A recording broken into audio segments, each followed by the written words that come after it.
ஹோட்டலில் பரிமாறப்பட்ட உணவில் வெங்காயமும் பூண்டும் இருந்ததாக கூறி இந்த கடை சூறையாடப்படுகிறது. உத்தரப்பிரதேசத்தில் உள்ள முசாஃபர் நகரில் கன்வார் யாத்திரை சென்று கொண்டிருந்த பக்தர்கள் தான் இந்த சம்பவத்தில் ஈடுபட்டுள்ளனர். ஆனால் இந்த சம்பவத்தில் ஈடுபட்ட யார் மீதும் எந்த நடவடிக்கையும் எடுக்கப்படவில்லை. மாறாக கன்வார் யாத்திரை பக்தர்களுக்கு உணவு தயாரிக்கும் போது கவனமாக இருக்க வேண்டும் என கடை உரிமையாளர்களுக்கு உத்தரப்பிரதேச காவல்துறை அறிவுறுத்தியுள்ளது. இப்படி ஆண்டுதோறும் அரசியல் காரணங்களுக்காக பாஜக ஆளும் மாநிலங்களில் கன்வார் யாத்திரை மேற்கொள்ளும் பக்தர்களுக்கு அதீத சுதந்திரம் கொடுக்கப்படுவதாகவும் இந்த யாத்திரை நடக்கும் பகுதிகளில் கடை நடத்தும் முஸ்லிம்கள் தனிமைப்படுத்தப்பட்டு வருவதாகவும் குற்றம் சாட்டப்படுகிறது. இது எந்த அளவுக்கு உண்மை? உத்தரப்பிரதேசம், உத்தரகாண்ட், மத்திய பிரதேசம் உள்ளிட்ட வட இந்திய மாநிலங்களைச் சேர்ந்த சிவபக்தர்கள் ஆண்டுதோறும் கன்வார் யாத்திரை செல்வது வழக்கமான ஒன்று. இந்த யாத்திரையில் கலந்து கொள்பவர்கள் பெரும்பாலும் இளைஞர்களாக இருக்கின்றனர். இந்த யாத்திரை நடைபெறும் பாதைகளில் சிறப்பு பாதுகாப்பு ஏற்பாடுகள் ஆண்டுதோறும் செய்யப்படுகின்றன. ஆனாலும் சமீப ஆண்டுகளாக போக்குவரத்து நெரிசல் மிகுந்த சாலைகளில் வாகனங்களுக்கு இடையூறாக நடந்து செல்வது, அதிக ஒளியுடன் பாடல்களை ஒளிபரப்புவது, யாத்திரை நடக்கும் பகுதிகளில் உள்ள உள்ளூர் மக்களிடம் சண்டையிடுவது என பல பிரச்சனைகளில் கன்வார் யாத்ரீகர்கள் ஈடுபடுவதாக குற்றம் சாட்டப்படுகிறது.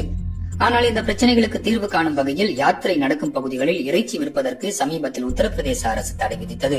அதேபோல கன்வார் யாத்திரிகர்கள் செல்லும் வழியில் உள்ள கடைகளில் உரிமையாளர்களின் பெயர்கள் குறிப்பிடப்பட வேண்டும் எனவும் உத்தரப்பிரதேசம், உத்தராகண்ட் மற்றும் மத்திய பிரதேச அரசுகள் உத்தரவிட்டன. சில உணவகங்கள் தங்கள் அடையாளங்களை மறைத்துக் கொண்டு செயல்படுவதாக இந்த உத்தரவுக்கு உத்தரகாண்ட் முதல்வர் புஷ்கர் சிங் தாமி விளக்கமளித்தார். உத்தரப்பிரதேச மாநில அமைச்சரான கபில் தேவ் அகர்வால் ஒருபடி முன்னே போய் முஸ்லிம்கள் இந்து பெயரில் கடைகளை நடத்தி உணவில் இறைச்சியை கலந்து விடுகின்றனர் என பேசினார். இந்த உத்தரவின் மூலம் முஸ்லிம்களின் பெயர் தாங்கிய கடைகளில் கன்வார் யாத்திரிகர்கள் பொருட்கள் வாங்குவதை தவிர்ப்பார்கள். அதன் மூலம் அங்கிருக்கும் முஸ்லிம் வியாபாரிகளின் வாழ்வாதாரம் பாதிக்கப்படும். அதற்கு பாஜக ஆளும் மாநில அரசுகளும் துணை போகின்றன என பலரும் எதிர்ப்பை பதிவு செய்தனர். இந்த உத்தரவு அரசியலமைப்பின் மீதான தாக்குதல் என காங்கிரஸ் பொதுச் செயலாளர் பிரியங்கா காந்தி தனது கண்டனத்தை பதிவு செய்துள்ளார்.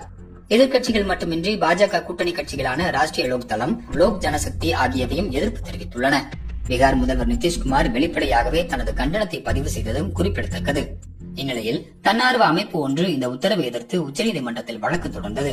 மனுதாரர்கள் சார்பில் வாதாடிய மூத்த வழக்கறிஞர் அபிஷேக் சிங்வி சிறுபான்மையினரை சமூகத்திலிருந்து விலக்கி வைக்கவும் பொருளாதார ரீதியாக நெருக்கடியை ஏற்படுத்தும் நோக்கிலும் இந்த உத்தரவு பிறப்பிக்கப்பட்டுள்ளதாக கூறினார். இதை விசாரித்த நீதிபதிகள் கன்வார் யாத்திரை நடைபெறும் பாதையில் உள்ள கடைகளில் உரிமையாளரின் பெயர் எழுத இடைக்கால தடை விதித்து உத்தரவிட்டுள்ளார். கன்வார் யாத்திரை வழித்தடத்தில் உள்ள உணவகங்களின் உரிமையாளர்கள் மற்றும் ஊழியர்களின் பெயர்களை குறிப்பிட வேண்டும் என்ற சர்ச்சைக்குரிய உத்தரவை பின்பற்றுமாறு கடை ஊழியர்கள் மற்றும் கடை உரிமையாளர்களை காவல்துறை கட்டாயப்படுத்த முடியாது என்றும் உணவுப் பொருட்களை மட்டுமே காட்சிப்படுத்த வேண்டும் என்றும் உச்சநீதிமன்றம் உத்தரவிட்டுள்ளது. மேலும் இது தொடர்பாக கருத்து தெரிவித்த நீதிபதி பாட்டி, கேரளாவில் இந்து மற்றும் முஸ்லிம் நடத்தும் 2 சைவ உணவகங்கள் உள்ளன. அந்த மாநிலத்தில் நீதிபதியாக பணியாற்றிய போது முஸ்லிம் நடத்தும் சைவ உணவகத்திற்குத்தான் நான் செல்வேன். அங்குதான் சர்வதேச தரம் பின்பற்றப்படும் என தெரிவித்தார். ஏற்கனவே நடந்து முடிந்த மக்களவைத் தேர்தலில் பாஜகவின் கோட்டையாக கருதப்படும் உத்தரப்பிரதேசத்தில் அந்த கட்சிக்கு பெரும் பின்னடைவு ஏற்பட்டது. எனவே இந்துக்கள் மத்தியில் மீண்டும் தங்கள் பலத்தை அதிகரிக்க பாஜக ஆளும் மாநில அரசுகள் இந்த உத்தரவை பிறப்பித்திருக்கலாம் எனவும், ஆனால் குறிப்பிட்ட மதத்தினரை பொருளாதார ரீதியாக தனிமைப்படுத்தும் இந்த முயற்சி அந்த கட்சிக்கு பின்னடைவையை ஏற்படுத்தும் எனவும் அரசியல் விமர்சகர்கள் கருதுகின்றனர்.